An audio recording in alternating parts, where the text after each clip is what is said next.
সম্মানিত মুসল্লিয়ানে কেরাম, আল্লাহ রব্বুল আলমিনের দরবারে কোটি কোটি শুকরিয়া যে মহান রব্বুল আলমিন আমাদেরকে 1447 হিজরি সনের 10ই রবিউস-সানি তারিখে সলাতুল জুমুআ আদায় এবং খুতবাতুল জুমুআ শোনার উদ্দেশ্যে আল্লাহ রব্বুল আলমিনের পবিত্র গড় মসজিদে উপস্থিত হওয়ার পরে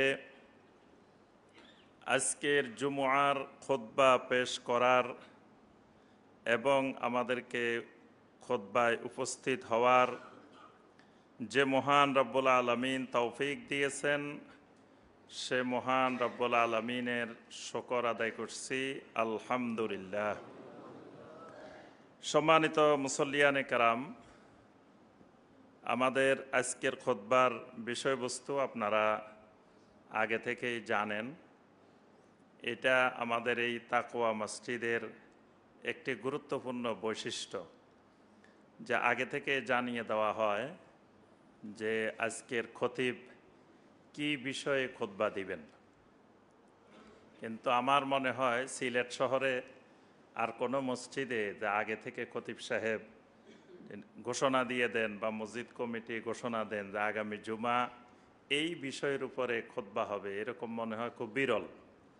দুই একটা থাকলে থাকতেও পারে, তবে খুব কম, বাংলাদেশে এরকম দেখা যায় না।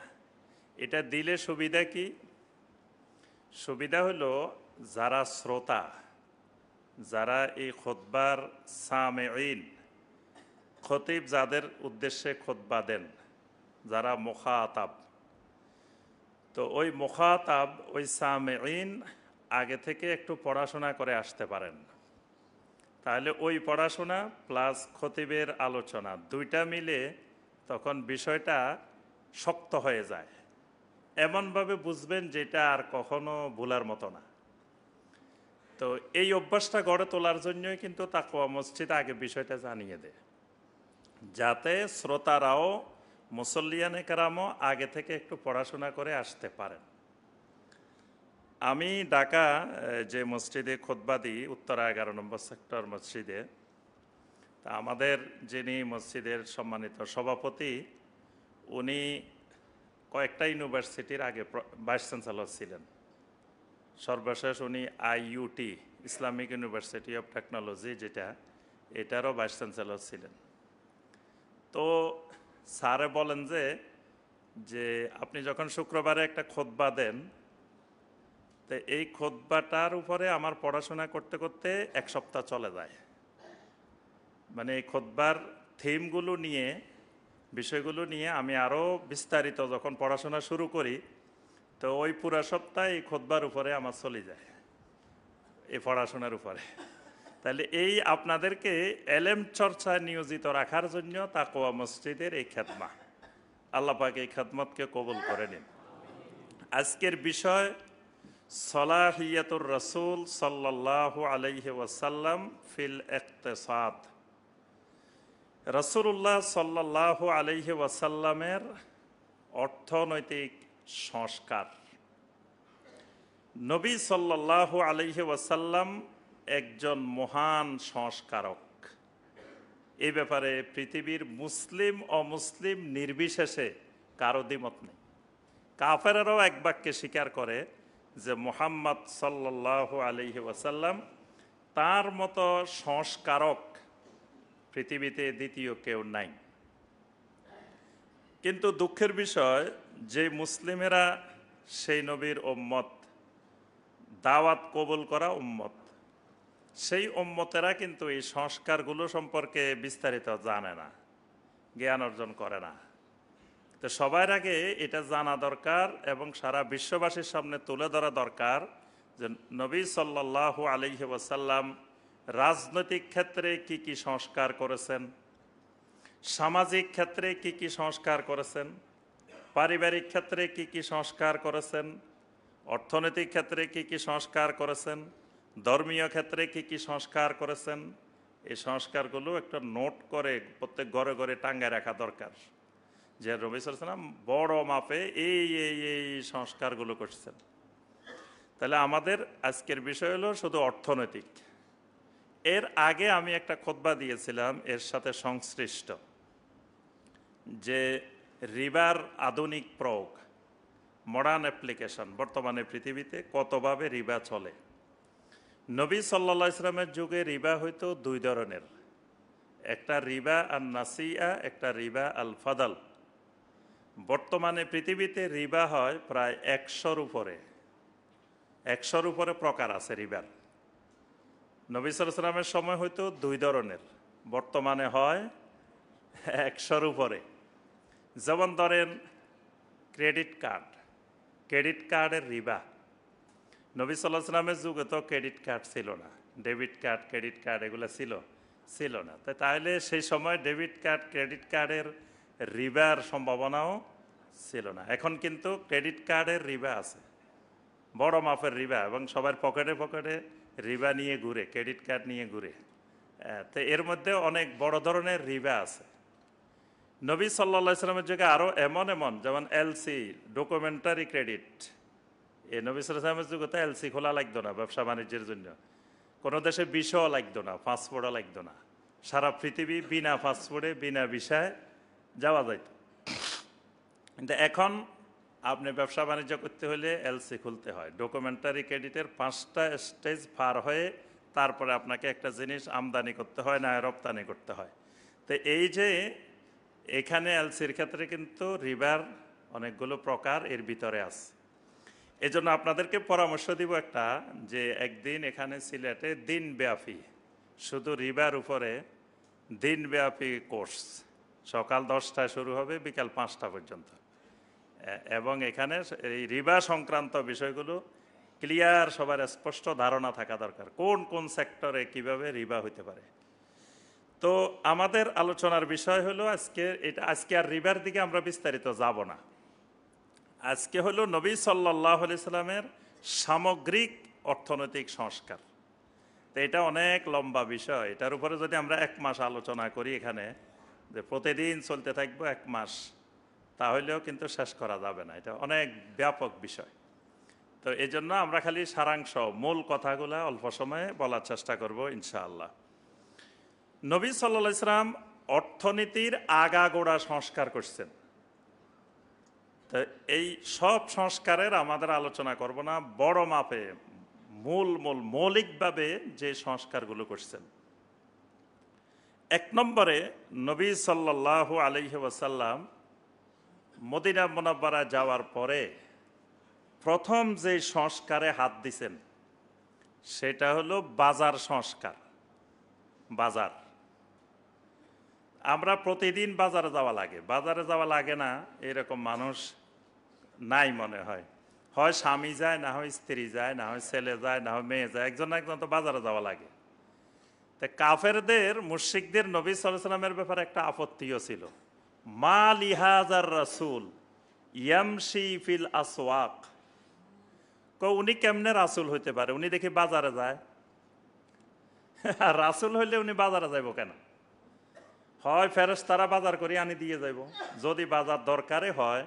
তো উনি যদি আল্লাহর রাসূল হয় তো ফেরেশতারা থাকবো, তারা বাজার করে আনি দিয়ে যাইব। উনি আবার বাজার থেকে, ওনার ফেরেশতা খাদেম থাকবো, বাজার করব, রান্না বান্না করব, সব ফেরেশতারা করব। উনি যদি আল্লাহর রাসূল হয়, উনি দেখি নিজে বাজারে যায়, বাজার করে, আবার ওয়াইয়াকুলু তাআম, খানাও খায়। রাসূল হইলে খাবার খাইবো কেন, বাজার করবো কেন, এগুলা লাগবে কেন? তো নবী সাল্লাল্লাহু আলাইহি ওয়াসাল্লাম মদিনাতে গিয়ে দেখলেন বাজারের অবস্থা খুব খারাপ। মদিনার সবচেয়ে প্রসিদ্ধ বাজার, যেই বাজার পুরা ইয়াসরিবের কেন্দ্রীয় বাজার, সেন্ট্রাল মার্কেট, সেটা ছিল সুকে বনি কাইনুকা, বনু কাইনুকার বাজার। তো এই বাজারটাতে সবচেয়ে বেশি মদিনার বেচা কিনা হইতো, সব ধরনের জিনিস এই বাজারে ব্যাপক আকারে, বড় আকারের এটা বাজার। কিন্তু এই বাজারের বৈশিষ্ট্য কি? এই বাজারে গন্ডি তোলার নামে, গন্ডি চিনেন? সিলেটে কি বলে জানি না, বাজারে বাজারে দেখবেন যে গন্ডি তোলে, যে যারা ঠিকাদার, যারা ঠিকা নেয় বাজারটা, তো তারা সাধারণ খুচরা ব্যবসায়ীদের থেকে যে টাকা তোলে, এটাকে আমাদের অঞ্চলে বলে গন্ডি, এক এক অঞ্চলে এক একটা বলে। তো এই যে টাকা তোলা ব্যবসায়ীদের থেকে, এটার ছিল নৈরাজ্যকর অবস্থা, মানে জুলুমের সীমাহীন। ধরেন জিনিস একটা বেচবো 500 টাকা, তো সেখান থেকে 50 টাকা নিয়ে নিত, যে তুমি এই বাজারে বিক্রি করতে আনছো, এটা বাজারের ট্যাক্স দিতে হবে। তো এরকম মানুষের থেকে আদায় করা হতো, ব্যবসায়ীদের থেকে। আচ্ছা, তো ব্যবসায়ীও টাকা দিতে রাজি, কিন্তু ব্যবসায়ী বলে যে দিমু ঠিক আছে, কিন্তু এটা তো আমার পকেট থেকে দিব না, এটা জনগণের পকেট থেকে দেওয়া হবে। পকেট ব্যবসায়ীর থেকে যায় না কোনোদিন। একটা মাল যদি ঢাকা থেকে সিলেটে রওনা দেয়, রাস্তায় আসতে আসতে ধরেন এখানে 50 টাকা, এখানে 100 টাকা, এখানে 200 টাকা, এখানে ঘুষ দিতে দিতে সিলেট আসা লাগে। তা এখন ঘুষ এগুলো কি ব্যবসায়ী দেয়, এগুলো কি টাকাওয়ালা দেয়? এগুলো তারা দেয় না, এগুলো আমাদের পকেট থেকে যায়। কারণ ওই যে মালটা কিনা হয়েছে ঢাকায় কত, এখানে আসতে আসতে খরচের ভিতরে এগুলো যোগ হয়েছে, মাঝখানে যে টাকাগুলো দেওয়া লাগছে এগুলো কিন্তু খরচের মধ্যে যোগ হয়েছে। তারপরে এখানে আসি সে যোগ করে আমার এত টাকা পড়ছে, এবার কাস্টমারের উপরে দাম বসাবে যে এর সাথে এত লাভ সহ, তাহলে ওই টাকাগুলো যে দিছে তারা, এগুলো আমাদের পকেট থেকে গেছে, আমরাই দেওয়া লাগতেছে। এখন ওই বাজারের ব্যবসায়ীরা আপনার এই টাকা দেয়, বড় আকারের টাকা নেয় এদের থেকে, ইহুদিরা নিয়ন্ত্রণ করে। বনুকাই নৌকা ইহুদিদের একটা বড় গোত্র, তারা এই বাজারের নিয়ন্ত্রক। তো তারা বড় মাপের টাকা নেয়। তো ব্যবসায়ীদেরকে সুবিধাটা কি দেয়, যে ব্যবসায়ীরা ওজনে কম দিবে, তারা এটা ধরবে না। ওজনে যত কম দিতে পারো কোনো অসুবিধা নাই, ঠকাইলে জনগণকে ঠকাও, আমাদের কোনো আপত্তি নাই। তো একবারে মানে দেখা যাইতো যে 1 কেজির মধ্যে 1100 গ্রাম দিছে, আসলে 900 গ্রাম দিছে। মানে যেটা বর্তমানে আমাদের বাজারগুলোতেও এই ইহুদিদের এই সিস্টেম, মানে এই ইহুদিদের নবী সাল্লাল্লাহু আলাইহি ওয়াসাল্লাম একটা হাদিসের মধ্যে বলছেন যে তোমরা ইহুদিদেরকে কদমে কদমে অনুসরণ করবে, একেবারে পদে পদে, প্রতি পদক্ষেপে একটা সময় এসে যাবে মুসলিমেরা ইহুদিদেরকে অনুসরণ করবে। আজকে পৃথিবীতে মুসলিমেরা নৈতিকভাবে দুর্বল, এজন্য ইহুদিদেরকে কিছু করতে পারে না। ইহুদিরা জানে যে এরা আমাদের গোলাম, কারণ এরা কালচারালভাবে আমাদের গোলাম হয়ে গেছে। সুদের ব্যবসা ইহুদিদের চেয়ে মুসলমানেরা আগাই গেছে। তো তাহলে ইহুদিরা কয় আমাদের বড় ভাই তো মুসলমানেরা, কারণ সুদ হলো আমাদের কাজ, এখন মুসলিমদের মধ্যে চলে গেছে সুদ, রেবা। তো এই কারণে নৈতিকভাবে ইহুদিদের কাছে আমরা দুর্বল। এই ইহুদিদের অভ্যাস ওজনে কম দেওয়া, তাতফিফ, ওজনে কম দিত এই বাজারে উপরে ভালো জিনিস রাখতো, সুন্দর সুন্দর জিনিস, ধরেন পেঁয়াজ বড়গুলা উপরে দিই, ভিতরে হইলো পচাগুলা, নিম্নমানের গুলা এগুলা নিচে দিই, এরকম রাখা হইতো। একদিন নবী সাল্লাল্লাহু আলাইহি সাল্লাম বাজারে গেলেন, দেখলেন যে আটা, তো উপরে দিয়ে খুব সুন্দর আটা, শুকনা, দেখতে একবার খুব সুন্দর দেখা যাচ্ছে। তো নবী সাল্লাল্লাহু আলাইহি সাল্লাম ওই আটার ভিতরে নিচে দিয়ে হাত দিলেন, ভিতরে হাত দিয়ে দেখেন ভিজা। তো নবী সাল্লাল্লাহু আলাইহি সাল্লাম বললেন কি ব্যাপার, এটার ভিতরে ভিজা কেন? তো এখন বিক্রেতা বলতেছে বৃষ্টি আসছিল, বৃষ্টিতে ভিজে গেছে, ভিজে গেছে। নবী সাল্লাল্লাহু আলাইহি সাল্লাম আশ্চর্য হয়ে গেলেন, এটা কোন ধরনের বৃষ্টি, আশ্চর্যজনক বৃষ্টি, উপরে ভিজে নাই ভিতরে ভিজছে। বৃষ্টি আসলে তো ভিজার কথা উপরে, এখন উপরে দি শুকনা, নিচে দি ভিজে গেছে, এটা কোন জাতীয় বৃষ্টি? এই বৃষ্টি তো আমরা কোনোদিন দেখি নেই। এরপরে নবী সাল্লাল্লাহু আলাইহি সাল্লাম বললেন মান গাশশানা ফালাইসা মিন্না, যে মানুষের সাথে এই জাতীয় প্রতারণা করে সে কখনো আমার উম্মতের অন্তর্ভুক্ত হইতে পারে না। এটা বড় ধরনের প্রতারণা। তো এটাই বাজারের বৈশিষ্ট্য, এই সুকে বনু কায়নুকার বৈশিষ্ট্য। এই বাজারের বৈশিষ্ট্য মিথ্যা তথ্য দেওয়া, মিথ্যা তথ্য দিয়ে দিয়ে জিনিস বিক্রি করা। ধরেন আপনি জিনিস একটা বারবার তাকাইতেছেন, সে লক্ষ্য করে যে আপনি কোনটার দিকে ঝোঁক বেশি, মানে কোনটা কেনার সম্ভাবনা বেশি, কোনটা আপনার পছন্দ হইতেছে। তো একটার দিকে আপনি বেশি বেশি লক্ষ্য করতেছেন, সে বুঝছে যে এটা আপনি কিনবেন, এটাকে বলা হয় তাগরির। এখন এই দোকানদার এবার কয় যে ভাই এই যে এটা আপনারা এমন মানাইবো, মানে আপনি যেটা পছন্দ সেটাই মানাইবো, বাকিগুলো বলবে না, এটা আপনারা এত সুন্দর লাগবে, মানে আপনি যাতে কিনেন। তারপরে যেটা আপনার পছন্দ হয়েছে, কয় ভাই এটার কিন্তু এখন সরবরাহ নাই, এখন কিন্তু চায়না থেকে জিনিস আসে না, বা অমুক জায়গা থেকে আসে না, এটা কিন্তু শেষ, আর কদিন পরে মার্কেটে পাইবেন না, এটা তাড়াতাড়ি কিনলে কিনে ফেলান। আসলে মিথ্যা কথা। এই এই এটা তাকরীর, এটা ওই বাজারের বৈশিষ্ট্য। ওই বনু কায়নুকার বাজারে দোকানদারেরা এই কাজ করত। আচ্ছা, আরেকটা ছিল তাদলিস।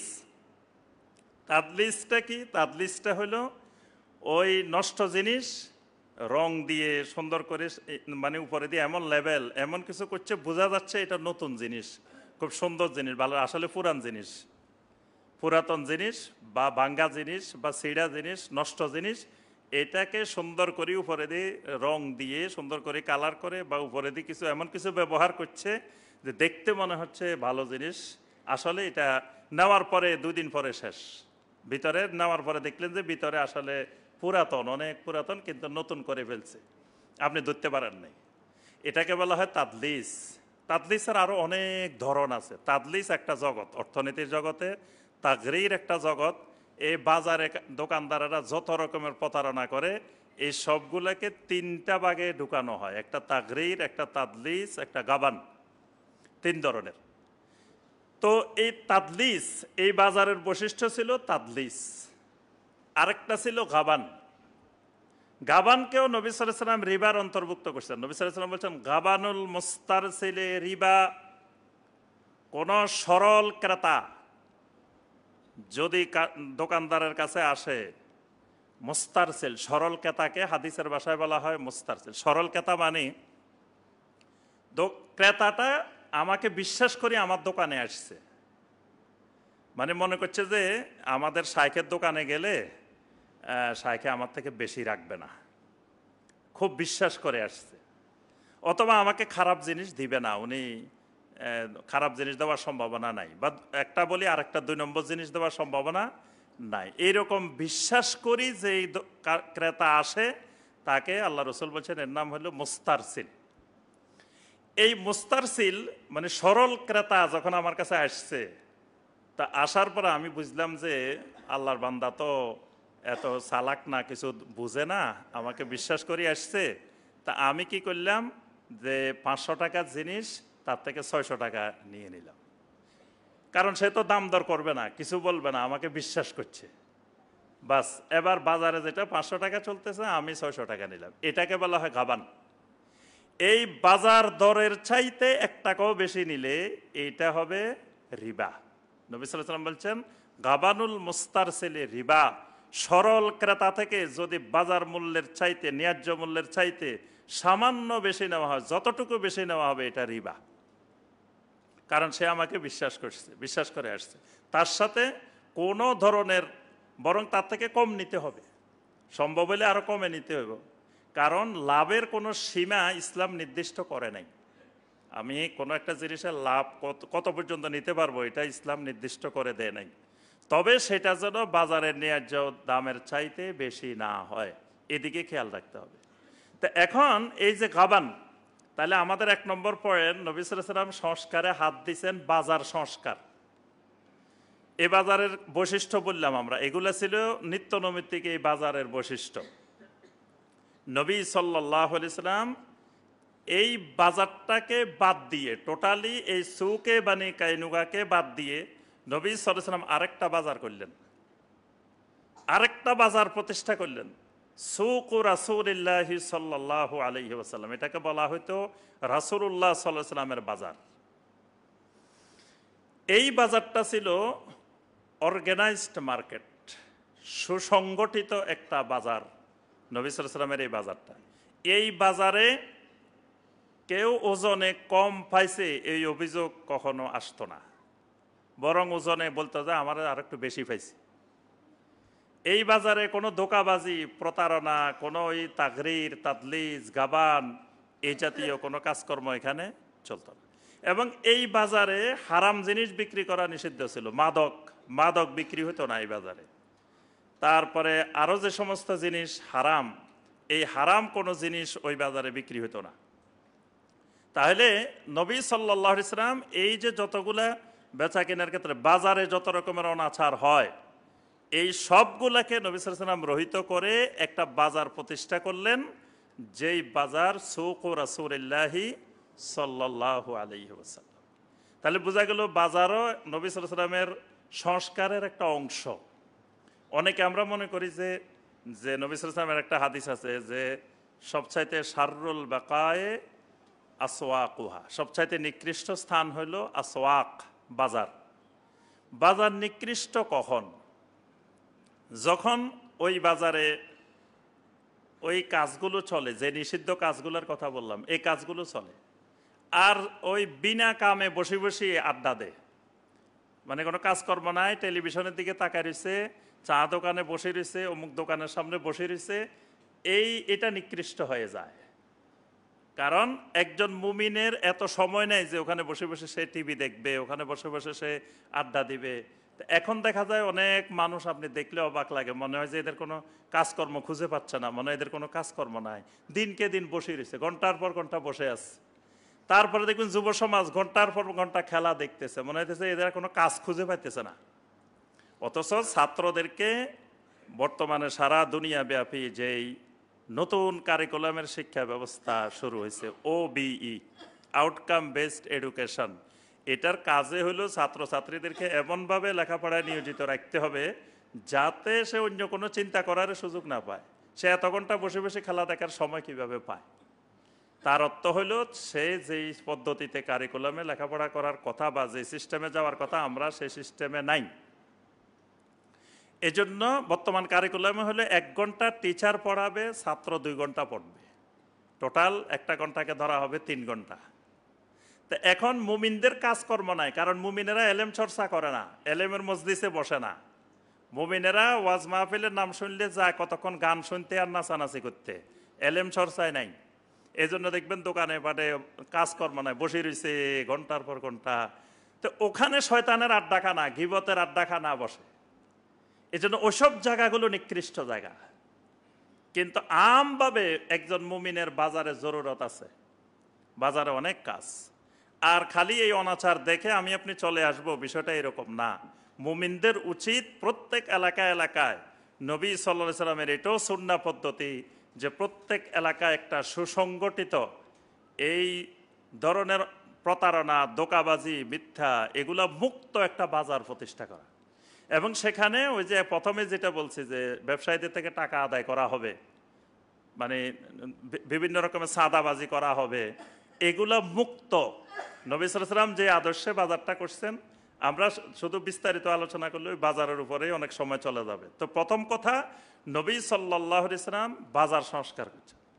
2 নম্বরে নবী সাল্লাল্লাহু আলাইহি ওয়াসাল্লাম যে সংস্কারটা করেছেন বড় আকারে, মানুষেরা মনে করত সম্পদের মালিক সে একা নিজেই।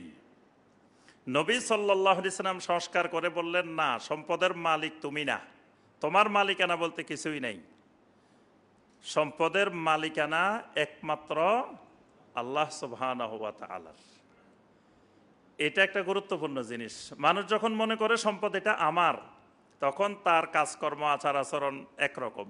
যখন মনে করে সম্পদ এটা আমার না, তখন তার কাজকর্ম আরেক রকম হয়।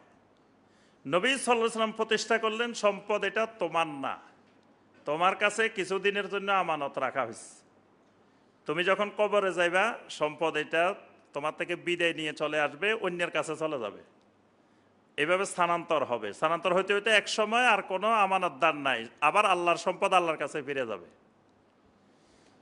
তো এখন আল্লাহর সম্পদটা আল্লাহর মালিকানা, এটা বোঝা যাবে কেমনে? নবী সাল্লাল্লাহু আলাইহি ওয়াসাল্লাম এই জন্য যাকাত ভিত্তিক অর্থনীতি কায়েম করলেন। যাকাত ভিত্তিক অর্থনীতি, যে আল্লাহ সুবহানাহু ওয়া তাআলার কারণেই আমি এই ইনকাম করছি। আল্লাহ যদি আমাকে এই মেধা, এই যোগ্যতা, তারপরে এই চাকরি, এই ব্যবসা, এগুলো আল্লাহ যদি না দিতেন, এই যোগ্যতা আমার পক্ষে কোনোদিনও সম্ভবপর ছিল না। কারণ আমি মায়ের পেট থেকে যখন আসছি, আমার পরনের কাপড়টাও নিয়ে আসেনি, কিচ্ছু ছিল না, 1 পয়সাও ছিল না, কেউ একটা টাকাও নিয়ে আসে নাই, এমনকি নিজের পরনের পোশাকটাও নিয়ে আসে নাই, কিছুই ছিল না তার। সম্পূর্ণ খালি হাতে আল্লাহর কাছ থেকে দুনিয়াতে আসছে। এরপরে আল্লাহ সুবহানাহু ওয়া তাআলা আমাকে যোগ্যতা দেওয়ার কারণে এই সম্পদগুলো পর্যায়ক্রমে আমার কাছে আসছে। কিন্তু এগুলার মালিক আল্লাহ। যেহেতু আল্লাহ সুবহানাহু ওয়া তাআলা এগুলার মালিক, তাহলে আল্লাহকে এর ভিতর থেকে জাকাত দিতে হবে। এজন্য জাকাতের যে নীতিমালা, এটা একটা ইসলামের বিশাল সেক্টর, অর্থনৈতিক সেক্টর। জাকাত সরকারকে দায়িত্ব দেওয়া হয়েছে যে যেখানে মুমিনেরা দায়িত্ব নিবে, আল্লাযীনা ইম্মাক্কান্নাহুম ফিল আরদে আকামুস সালাহ ওয়া আতাবুজ যাকাত ওয়া আমারু বিল মারুফি ওয়া নাহাউ আনিল মুনকার। সেখানে সরকারের 2 নম্বর কাজ, তারা জাকাত আদায় করবে, জনগণ থেকে জাকাত আদায় করবে, জাকাত ভিত্তিক অর্থনীতি প্রতিষ্ঠা করবে।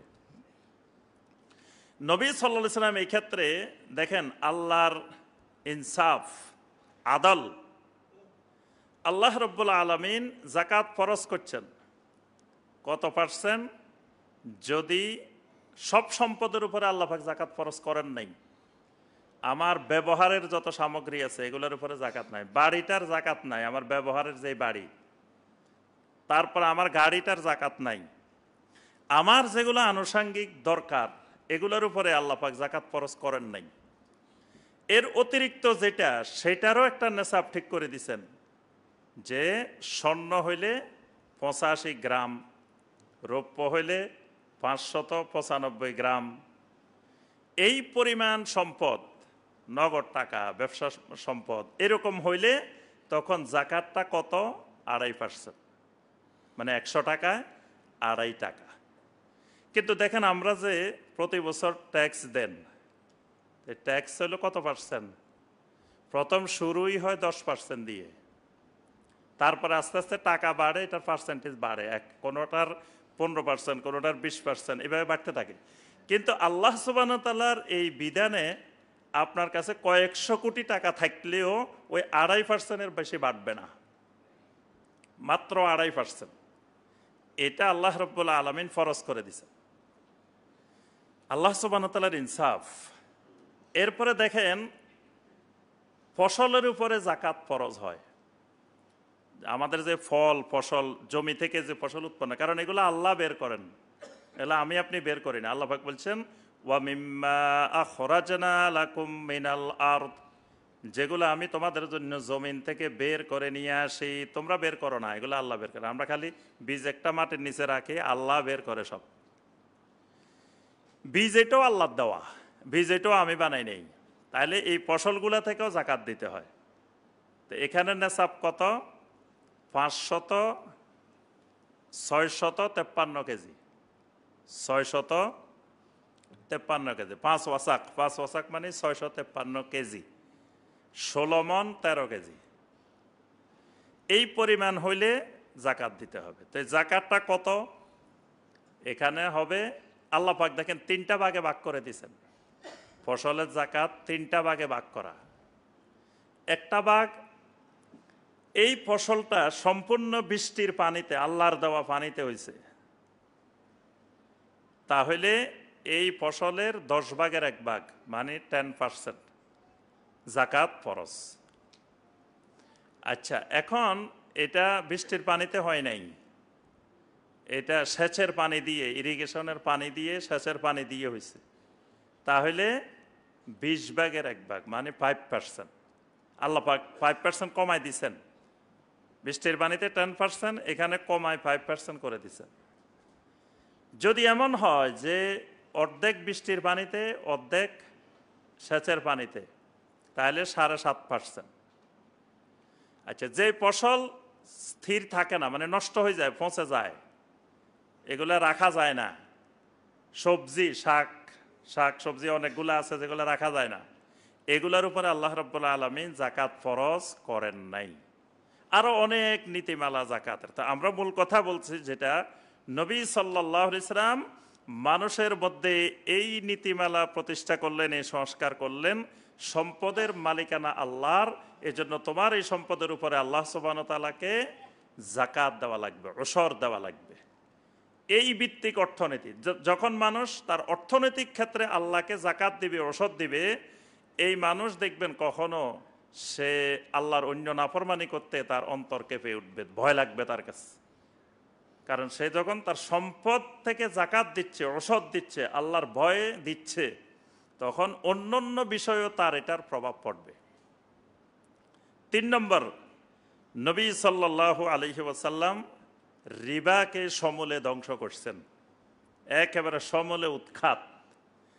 কত পর্যায়ে? 5 পর্যায়ে। মানে মদ হারাম হয়েছে 3টা পর্যায়ে, 3 স্টেজে মদ হারাম হয়েছে। আমরা সবাই জানি আল্লাহ পাক প্রথমে মদ হারাম করেন নাই, কিন্তু সুদ হারাম, রিবা হারাম করছেন 5টা স্টেজে, 5 পর্যায়ে গিয়ে। কারণ মদের চাইতে সুদ মারাত্মক, জেনার চাইতে সুদ মারাত্মক। জেনার অপরাধের চাইতে, আমরা ওই দিন একটা হাদিস বলছিলাম আপনাদেরকে, নবী সাল্লাল্লাহু আলাইহি ওয়াসাল্লাম বলছেন 1 দিরহাম কেউ যদি সুদ খায় 36 বার জেনা করার চাইতে গুরুতর। মুসনাদে আহমদের হাদিস, যে 36 বার জেনা করার চাইতেও 1 দিরহাম সুদ বেশি মারাত্মক। তার অর্থ এটা জেনার চাইতে মারাত্মক, মাদকের চাইতে মারাত্মক, এটা বিশাল অপরাধ। নবী সাল্লাল্লাহু আলাইহি ওয়াসাল্লাম 5টি পর্যায়ে গিয়ে হারাম করে সর্বশেষ বিদায় হজের ভাষণে, খুতবাতু হুজ্জাতুল বিদা, বিদায় হজের ভাষণ নবী সাল্লাল্লাহু আলাইহি ওয়াসাল্লামের ঐতিহাসিক। সেখানে নবী সাল্লাল্লাহু আলাইহি ওয়াসাল্লাম বলছেন, কুল্লু রিবাল জাহিলিয়াতে তাহতা কাদামাইয়া মাউদুউন। জাহিলিয়াতের কুল্লু রিবা, যত ধরনের রিবা আছে সমস্ত রিবাকে আমার 2 পায়ের নিচে রহিত করে দিলাম। মানে নবী সাল্লাল্লাহু আলাইহি ওয়াসাল্লাম কিয়ামত পর্যন্ত কবর দিবেলছে রিবার। তো উম্মতেরা কয় না, এটা মাটির নিচে থাকবো কেন, এটা আমরা তুলে নিয়ে আসি আবার।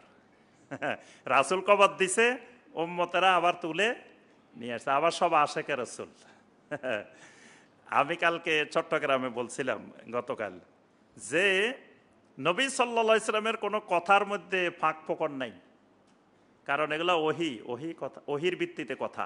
আমাদের কথার মধ্যে ফাঁক ফোকর আছে, আমাদের কথার মধ্যে আপনি শূন্যতা খুঁজে পাইবেন, কিন্তু নবী সাল্লাল্লাহু আলাইহি ওয়াসাল্লামের কোনো বাক্যের মধ্যে, কোনো কথার মধ্যে শূন্যতা নাই, কারণ এটা মাফা মাফা জিনিস। কিয়ামত পর্যন্ত এটা স্বর্ণাক্ষরে মাফা জিনিস।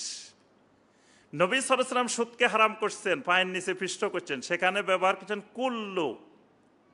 কুল্লু রিবা। মানে নবী সাল্লাল্লাহু আলাইহি ওয়াসাল্লামের সময় সুদ হলো 2 রকমের, খালি রেবা আল ফদল, রেবা আর নাসিয়া। কিন্তু এখন সুদ হয়ে গেছে 100-র উপরে। তাহলে নবী সাল্লাল্লাহু আলাইহি ওয়াসাল্লাম যদি বলতেন যে এই 2 রকমের সুদকে আমি নিষিদ্ধ করে দিলাম, উম্মতেরা কত রাসূল 2 রকমের করছে, বাকি 98 রকম আমাদের জন্য হালাল। রাসূল তো 2 রকম বলে দিচ্ছেন যে এই 2 রকম ছিল জাহিলি যুগে, এইটা আমরা দাফন করে ফেলছে রাসূল, সুতরাং বাকি যে 98 রকম আছে বর্তমানে, এটা তো রাসূল দাফন করেন নাই, নিষেধ করেন নাই। এজন্য দেখেন নবী সাল্লাল্লাহু আলাইহি ওয়াসাল্লাম কিন্তু বলে দিচ্ছে কুল্লু রিবা, যত রকমের রিবা কিয়ামত পর্যন্ত হইতে পারে, কুল্লু ব্যবহার করে দিচ্ছেন। এবার আমার আপনার আর সুযোগ নাই এখান থেকে বাইর করার। রিবার আওতায় পড়লে সেটা 1000 রকমের হোক, এই সব রিবাকে নবী সাল্লাল্লাহু আলাইহি ওয়াসাল্লাম পায়ের নিচে দাফন করে ফেলছেন।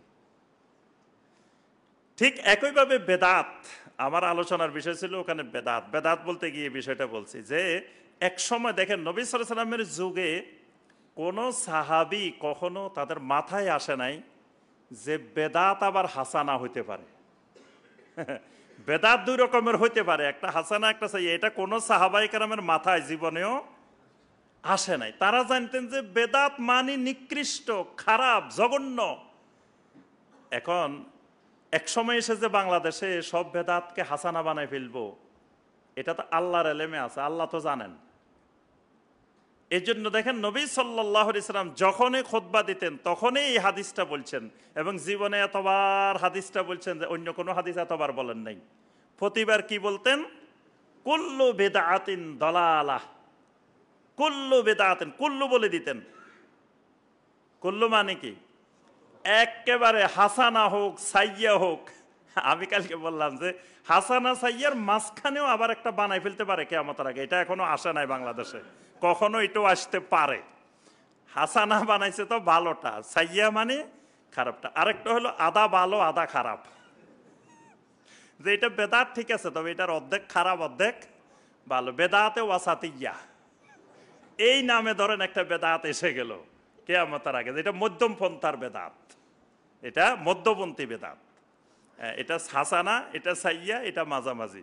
তো নবী সাল্লাল্লাহু আলাইহি ওয়াসাল্লাম এটার আর সুযোগ রাখেন না। এই জন্য নবী সাল্লাল্লাহু আলাইহি ওয়াসাল্লাম বারবার বলতেন কুল্লু বেদাতিন দলালা, যত বেদাত আছে সমস্ত বেদাত দলালা।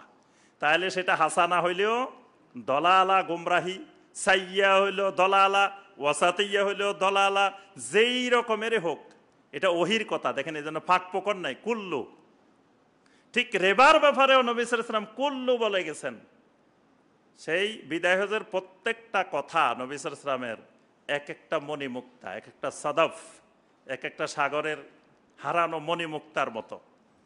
এবং এই জিনিসগুলো আমাদের ছেলে মেয়েদেরকে মুখস্থ করানো দরকার। বিদায় হজের নবী সাল্লাল্লাহু আলাইহি ওয়াসাল্লামের খুতবাত হুজ্জাতুল বেদার যেই কথাগুলো, যেই নীতিমালাগুলো, প্রত্যেকটা কথা আমাদের সন্তানদেরকে মুখস্থ করানো দরকার। সেখানে নবী সাল্লাল্লাহু আলাইহি ওয়াসাল্লামের একটা কথা, যত রকমের রিবা আছে সমস্ত রিবা।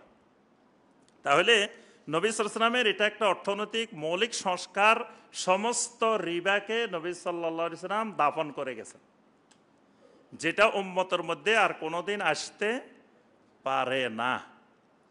এজন্য 7টা মুবিকাত, ধ্বংসাত্মক কবিরা গুনার মধ্যে 4 নম্বর কবিরা গুনাহটাই হলো কি? আকলুর রিবা, সুদ খাওয়া। আচ্ছা, নবী সাল্লাল্লাহু আলাইহি ওয়াসাল্লাম 4 নম্বরে যে কাজটা করছেন, এখন সুদের লেনদেন বন্ধ। তা এখন সুদের লেনদেন যদি বন্ধ হয়, তো মাঝে মধ্যে আমার আপনার টাকা পয়সার দরকার হইতে পারে না?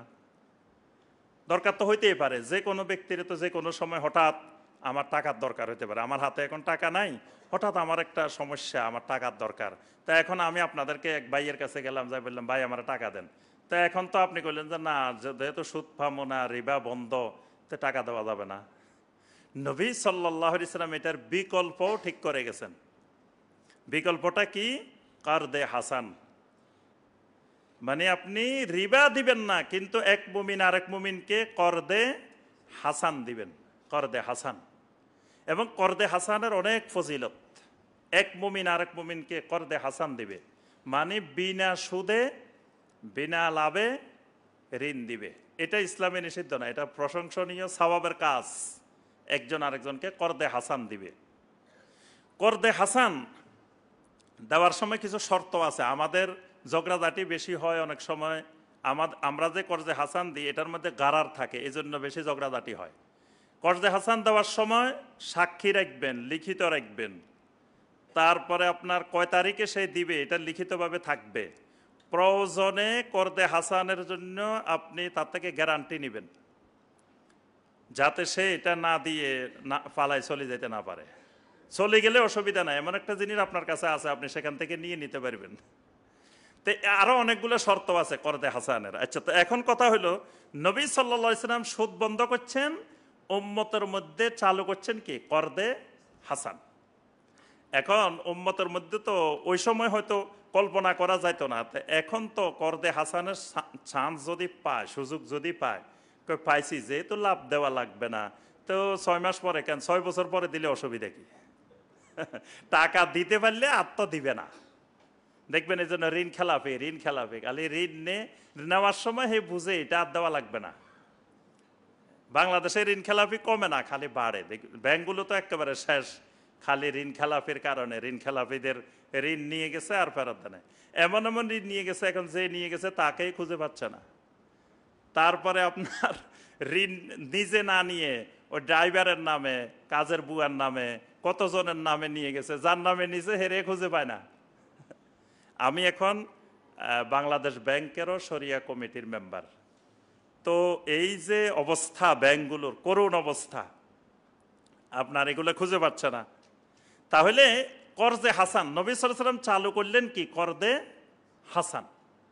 এখন করদে হাসান চালু করার পরে তো কিছু কিছু মানুষ সুযোগ পাই গেছে, যেহেতু আমার সুদ দেওয়া লাগতেছে না। সুদ হইলে তো চিন্তা আছে, টেনশন আছে, 1 মাস দেরি হইলে আমার টাকা বাঁচবো, আর 2 মাস দেরি হইলে আরো বাঁচবো, 3 মাস, যত তাড়াতাড়ি দেওয়া যায় তত বাঁচলাম। এখন করদে হাসান দেরি হইলে অসুবিধা কি? আমার তো আর সুদ দেওয়া লাগতেছে না। এখন গড়িমসি করে, সামর্থ্য আছে দে না। নবী সাল্লাল্লাহু আলাইহি ওয়াসাল্লাম এটারও ফাঁক ফোকর বন্ধ করে দিয়েছেন।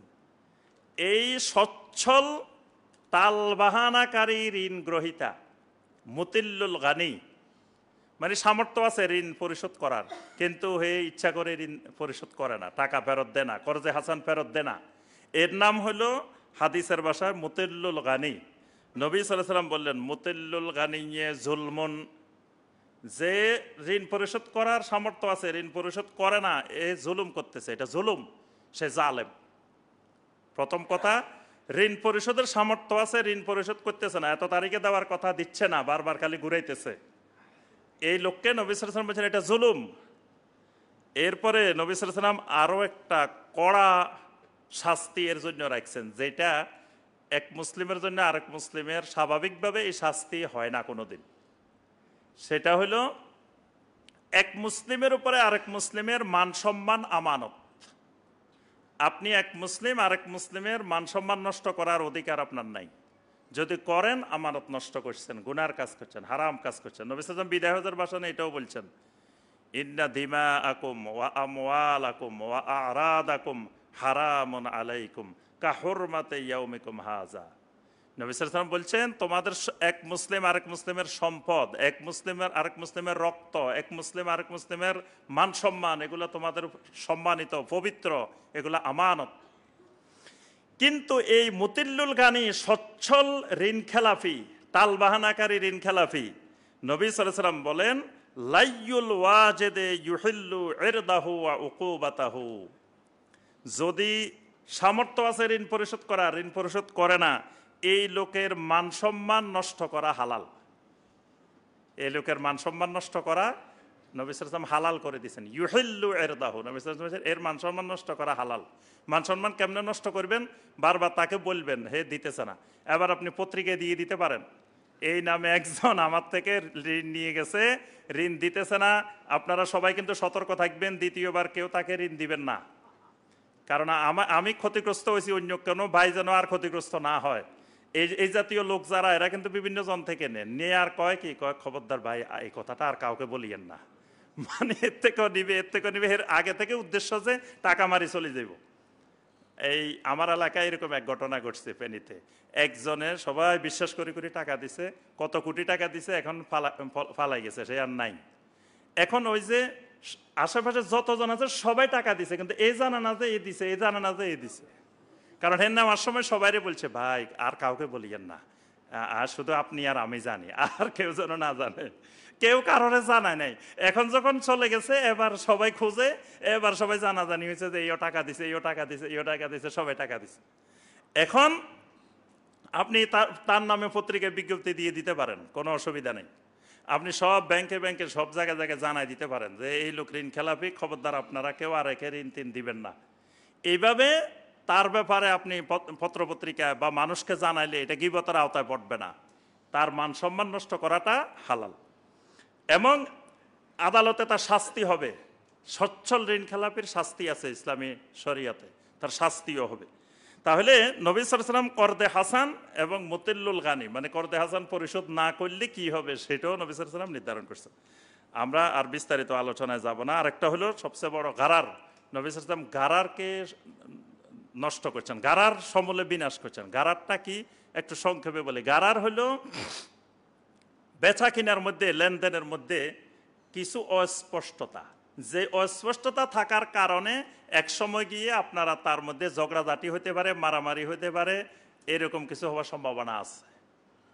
এই কোনো চুক্তিতে, কোনো বেচা কিনাতে, কোনো লেনদেনে এইরকম ফাঁক ফোকর রাখা যাবে না, এটার নাম হলো গারার। তো নবী সাল্লাল্লাহু আলাইহি ওয়াসাল্লাম আবার দেখলেন যে সব গারার যদি হারাম করে দেন, গারার ছাড়া বেচা কিনা সম্ভব না। কিছু কিছু গারার আছে, এই গারার ছাড়া বেচা কিনা কোনোদিন সম্ভব না। ধরেন আপনি এই বিল্ডিংটা বিক্রি করবেন, এখন যে কিনবে সে বলল যে ঠিক আছে তোমার এই বিল্ডিং কিনবো, তবে তুমি নিচে ফাউন্ডেশনের মধ্যে কোন রড ব্যবহার করছো, কোন সিমেন্ট দিছো, কি দিছো, এগুলো আমাকে দেখাইতে হবে। তো বিল্ডিং এটা ভাঙ্গি নিচের ফাউন্ডেশনে কি রড দিছে, কি দিছে না দিছে, এগুলো কি দেখাইতে পারব? এটা দেখানো সম্ভব না। তাহলে এই গারার মেনে নিয়ে কিন্তু বেচা কিনা করা লাগবে। আরো এরকম অনেকগুলা গারার আছে যেগুলো ছাড়া আপনি বেচা কিনা করতে পারবেন না। নবী সাল্লাল্লাহু আলাইহি ওয়াসাল্লাম গারারকে তিন ভাগে ভাগ করলেন, যে একটা সামান্য গারার হতে পারে, একটা মাঝারি ধরনের হতে পারে, একটা বড় ধরনের হতে পারে। বড় ধরনের যেগুলো, এগুলো ইসলামে হারাম, এবং ওই বড় ধরনের পাওয়া গেলেই ওই বেচা কিনা, ওই চুক্তি এটা বাতিল হয়ে যাবে। নবী সাল্লাল্লাহু আলাইহি ওয়াসাল্লাম এখানে সংস্কার করলেন। নবী সাল্লাল্লাহু আলাইহি ওয়াসাল্লাম জুয়া বন্ধ করলেন। জুয়া অর্থনীতিকে ধ্বংস করে, আর একটা হলো মাইসের, কেমার, জুয়া। নবী সাল্লাল্লাহু আলাইহি ওয়াসাল্লাম রিশওয়া বন্ধ করলেন, হাদিয়ার নামে রিশওয়া। যে একজনকে জাকাত আদায়ের জন্য পাঠাইলেন, তো উনি আসছে, আসার সময় অনেক মালামাল নিয়ে আসছে, আনি মদিনা আসি, এই একটা নবী সাল্লাল্লাহু আলাইহি ওয়াসাল্লামের জন্য আলাদা করতেছে, আরেকটা দিকে রাখতেছে। তো নবী সাল্লাল্লাহু আলাইহি ওয়াসাল্লাম জিজ্ঞেস করলেন, দুই দিকে কেন? তুমি তো ওই এলাকা থেকে জাকাত আনছো, তো জাকাত আনলে সব এক জায়গায় থাকবো, এদিকে কিছু রাখো, এদিকে কিছু রাখো, দুই দিকে কেন? তো বলল যে এগুলো হলো হাজিহি সদাকা, এগুলা হলো জাকাত, আর হাজিহি হাদিয়াতুন লি, এগুলো হলো আমার হাদিয়া। হ্যাঁ, আমি যে ওই এলাকায় গেছি, আমার পাই মানুষ এত খুশি হয়েছে, খুশি হয়ে খালি হাদিয়া দিছে, খালি হাদিয়া দিছে, এগুলো আমার হাদিয়া। তো নবী সাল্লাল্লাহু আলাইহি ওয়াসাল্লাম বললেন, হালা জালাসা ফি বাইতি আবিহি ওয়া উম্মিহি, তুমি ওই সরকারি চাকরি না করে বাপের বাড়িতে বসে থাকো, নিজের বাড়িতে বসে থাকো, দেখি ওই এলাকার মানুষেরা তোমারে নিয়ে নিয়ে হাদিয়া দেয় কিনা। তুমি এই এলাকায় অফিসার হয়ে আসছো, এই জন্য তোমার হাদিয়া দিছে, তার অর্থ হলো তোমার হাদিয়া দেয় না, ঘুষ দিছে। এটা রিশওয়া, কারণ এটা এই জন্য দিছে, তুমি জাকাত আদায় করতে গেলে ধরো 10টা ছাগল জাকাত ফরজ হয়েছে, 10টা নিবা, তো এখন বড়টাও নিতে পারো, ছোটটাও নিতে পারো। এখন তুমি কি করবা, যেহেতু তোমার হাদিয়া দিছে, তুমি ছোট ছোট দেখি 10টা নিলা, যেহেতু হাদিয়া পাইছো, আর হাদিয়া দে নাই, বড় বড় গুলা নিবা। আমি একদিন মিনার বাজারে ছাগল কিনতে গেছি, তাই আমি কই কিরে ছাগল কিছু আছে বড় বড়, কিছু আবার ছোট, সব একসাথে। তা আমি কই এই যে 500 রিয়ালে দিবা, বড়গুলা না ছোটগুলা? তো তোমার এখতিয়ার, বড় বড় দিতে পারবা তুমি 30টা, ছোট ছোট নিতে পারবে, তোমার যেটা ইচ্ছা, সব এভারেজ দাম, যেটা নিবে একদম। তো এখন জাকাত আদায় করতে গেছে, জাকাত আদায় করতে যায় হাদিয়া দিছে তার থেকে ছোটগুলা, আর যে হাদিয়া দেয় নাই তার থেকে বড়গুলা। তো নবী সাল্লাল্লাহু আলাইহি ওয়াসাল্লাম বলে, না এটা হাদিয়া না, এটা হলো রিশওয়া, এবং এটাকে হারাম করে দেওয়া হয়েছে, যে এরকম সরকারি কাজে বা কোনো অফিসিয়াল কাজে কোথাও এরকম গেলে এরকম হাদিয়া দেওয়া ইসলামে নিষিদ্ধ। এরপরে নবী সাল্লাল্লাহু আলাইহি ওয়াসাল্লাম বাইতুল মাল প্রতিষ্ঠা করলেন, অর্থনীতির ব্যাপারে আরও অনেক নীতিমালা করলেন। তো আমরা এই বিষয়গুলো একটু সাধারণ ইঙ্গিত দিলাম, সামান্য কিছু, আপনারা আরও ইনশাআল্লাহ ভালো করে পড়াশোনা করবেন ইনশাআল্লাহ, কারণ এটার উপরে আমাদের এবাদত নির্ভরশীল, কারণ হালাল উপার্জনের উপরেই তো এবাদত নির্ভরশীল। হারাম উপার্জনকারীর কোনো ইবাদত আল্লাহ পাক কবুল করেন না। তাহলে আমার উপার্জন, আমার রিজিক হালাল করতে হলে এইগুলা জানতেই হবে, বাঁচতে হলে জানতে হবে, লেখা থাকে না অনেক জায়গায়। তা আমার ইবাদত যদি কবুল হইতে হয়, তো এগুলা জানা লাগবেই। আল্লাহ রাব্বুল আলামিন আমাদের সবাইকে দ্বীনের এই গুরুত্বপূর্ণ বিষয়গুলো জানার, বুঝার, মানার আল্লাহ পাক তৌফিক দান করুন। আমিন ইয়া রাব্বাল আলামিন। আকুলু কাউলি হাদা ওয়া আস্তাগফিরুল্লাহ লি ওয়া লাকুম ফাস্তাগফিরু ইন্নাহু হুয়াত তাওয়াবুর রহিম।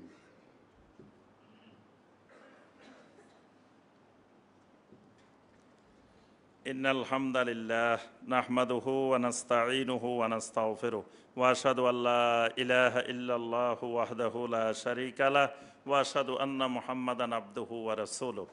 আল্লাহুম্মা সাল্লি আলা মুহাম্মাদিন নাবিয়্যিল উম্মি ওয়া আজওয়াজিহি উম্মাহাতিল মুমিনিন ওয়া যুররিয়্যাতিহি ওয়া আহলি বাইতিহি কামা সাল্লাইতা আলা আলি ইব্রাহিম ইন্নাকা হামিদুম মাজিদ। আল্লাহুম্মা আরহাম আলা জামিইস সাহাবাতিল কিরাম রিদওয়ানুল্লাহি তাআলা আলাইহিম আজমাইন, খুসুসাম মিনহুম আলাল খুলাফা আর-রাশিদিন আল মাহদিয়্যিন, মিনহুম আলা আবি বকর ওয়া ওমর ওয়া উসমান ওয়া আলী রাদিয়াল্লাহু তাআলা আনহুম ওয়া মান তাবিআহুম বিইহসানিন ইলা ইয়াউমিদ্দিন। আল্লাহুম্মা আ'iজ্জাল ইসলাম ওয়াল মুসলিমিন, আল্লাহুম্মা আ'iজ্জাল ইসলাম ওয়াল মুসলিমিন, আল্লাহুম্মা আযিল্লাশ শিরকা ওয়াল মুশরিকিন, আল্লাহুম্মা আযিল্লাশ শিরকা ওয়াল মুশরিকিন, আল্লাহুম্মা আনজিল মুস্তাদআফিনা মিনাল মুমিনিন, আল্লাহুম্মা আনজিল মাজলুমিনা মিনাল মুমিনিন, আল্লাহুম্মা শদুদ ওয়াতআতাকা আলাজ জালিমিন, আল্লাহুম্মা আতি নুফুসানা তাকওয়াহা ওয়া যাক্কিহা আনতা খায়রু মান যাক্কাহা আনতা ওয়ালিয়্যুহা ওয়া মাওলাহা। রব্বুল আলামিন আমাদের মধ্যে যারা অসুস্থ আছেন সবাইকে পরিপূর্ণ সুস্থতা দান করুন, যারা বিভিন্ন বিপদ আপদ মুসিবতে আছেন সবাইকে সকল প্রকার বিপদ আপদ মুসিবত থেকে আমাদেরকে হেফাজত করুন। রব্বুল আলামিন আমাদের অন্তরের সকল রোগ ব্যাধিগুলোকে দূর করে দেন, অন্তরগুলোকে কালবে সালিম বানিয়ে দেন। রব্বুল আলামিন আমাদের সন্তান সন্ততিগুলোকে সালেহীন বানিয়ে দেন, নামাজি বানিয়ে দেন। আমাদের পরবর্তী বংশধর কেয়ামত পর্যন্ত যেন নামাজি হয়, দিনদার হয়, সালেহীন হয়, সেই তৌফিক আপনি দান করুন। আমাদের সিলেট আত্তাকোয়া মসজিদ কমপ্লেক্সকে আপনি কবুল ও মঞ্জুর করে দিন। এই মসজিদের সকল মুসল্লি, সকল খাদেম সবাইকে আপনি কবুল ও মঞ্জুর করে নিন। এই মসজিদের মাধ্যমে এই সিলেট থেকে, এই অঞ্চল থেকে সকল ধরনের শিরক এবং বেদাত দূরীভূত হয়ে তাওহীদ এবং সুন্নাহকে কায়েম করার তৌফিক দান করুন। সম্মানিত মুসল্লিয়ানে কেরাম, আমাদের এই তাকওয়া মসজিদের আরেকটি প্রতিষ্ঠান আছে, উম্মুল কোরা মাদ্রাসা, আপনারা সবাই জানেন। তো এই মাদ্রাসার জমি ক্রয় বাবদ সেখানে আপনার 26.50 শতক জমি কিনা হবে, সেখানে প্রায় 55 লক্ষ টাকা প্রয়োজন। তো আপনাদের একটা বড় সুযোগ বিনিয়োগ করার, আখেরাতের জন্য বিনিয়োগ করার একটা বড় সুযোগ এসে গেছে। এখানে ইনশাল্লাহ আমরা সবাই চেষ্টা করব এখানে সর্বোচ্চ সহযোগিতা করার জন্য। আল্লাহ পাক তৌফিক দান করুন। আমরা জানি, এ ব্যাপারে আমাদের সকলেরই জানা আছে, আমাদের ফিলিস্তিনের ভাইদের করুণ দুর্দশা। সেখানে আমাদের ভাই বোনদের কি করুণ অবস্থা, খাওয়া দাওয়া সর্বক্ষেত্রে, মানে যারা জীবিত আছেন তাদেরও সেখানে করুণ এক দুর্বিষহ জীবনযাপন করতে হচ্ছে। তা আলহামদুলিল্লাহ পৃথিবীর বিভিন্ন দেশ থেকে, বিভিন্ন জায়গা থেকে আমাদের ভাই বোনেরা সহযোগিতা করে যাচ্ছেন সেই ভাইদের জন্য, বোনদের জন্য।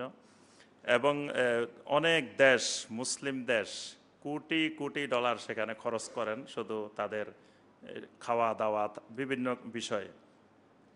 আমাদের এখানে একজন ভাই, তিনি 1032 প্যাকেট দুধ দিয়েছেন এই ফিলিস্তিনের ভাই বোনদের জন্য, মাজলুম ভাই বোনদের জন্য। অর্থাৎ এটা বিক্রি করে এটার টাকা হবে প্রায় কত, 4 লক্ষ টাকার মতো। 4 লক্ষ টাকার মতো হবে। এটা ওখানে পাঠানোর জন্য উনি দান করেছেন। তো এখানে দুধগুলো এখানে বিক্রি করা হবে, এখানে থাকবে, আপনারা এখান থেকে নিয়ে যেতে পারবেন কিনে। আর হইলো আপনারাও চেষ্টা করবেন যে এই ফিলিস্তিনের মাজলুম ভাই বোনদের জন্য সহযোগিতা করার জন্য। এরপরে আজকে মাগরিবের পরে আপনারা জানেন হালাকা আছে। হালাকার বিষয়বস্তুটা গুরুত্বপূর্ণ। হজ্জে বাইতুল্লাহর হজের গুরুত্ব এবং হজের প্রস্তুতি কিভাবে নিব। এবং আপনারা জানেন যে বাংলাদেশ সরকারের হজের যে নিবন্ধন, রেজিস্ট্রেশনের সর্বশেষ তারিখ হলো অক্টোবর মাসের 12 তারিখ। আজকে হলো 3 তারিখ, 12 তারিখ হলো লাস্ট ডেট। এর মধ্যে এই 26 সালে যারা হজে যাবেন তাদেরকে রেজিস্ট্রেশন করতে হবে। তো হজে যাওয়ার সিদ্ধান্ত নেওয়ার ক্ষেত্রে কিছু জিনিস জরুরি। এই বিষয়গুলো আমরা আজকের হালাকা ইনশাল্লাহ আলোচনা করব। তো সবাই এখানে উপস্থিত থাকার চেষ্টা করবেন। আল্লাহ পাক আমাদের সবাইকে তৌফিক দান করুন। আল্লাহ পাক আমাদের দেশের উপরে রহমত নাজিল করুন এবং সারা পৃথিবীর সকল মুসলিম উম্মার উপরে আল্লাহ পাক রহমত নাজিল করুন। আমিন ইয়া রাব্বাল আলামিন। রব্বানা আতিনা ফিদ দুনিয়া হাসানা ওয়া ফিল আখিরাতি হাসানা ওয়া কিনা আযাবান নার। ইবাদাল্লাহ রাহিমাকুমুল্লাহ। সুবহান রাব্বিকা রাব্বিল ইজ্জাতি আম্মা ইয়াসিফুন ওয়া সালামুন আলাল মুরসালিন ওয়ালহামদুলিল্লাহি রাব্বিল আলামিন।